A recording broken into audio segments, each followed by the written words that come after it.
वज़ीर आज़म शहबाज शरीफ की ज़ेर सदारत इजलास में वज़ीर आला बलोचिस्तान मीर सरफराज भुट्टो ने सिक्योरिटी और तरक्याती अमूर पर बातचीत की। उन्होंने कलात वाक़े पर अफसोस का इजहार करते हुए मुजरिमों को सज़ा देने का अज़्म दोहराया और कहा कि रियासती क़वानीन की खिलाफ वर्जी या तशद्दुद बर्दाश्त नहीं होगा।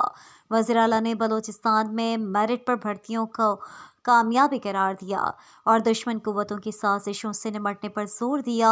इजलास में मुल्क की सलामती, तरक्याती मंसूबों और अमन व इस्तेहकाम पर तबादला ख्याल हुआ।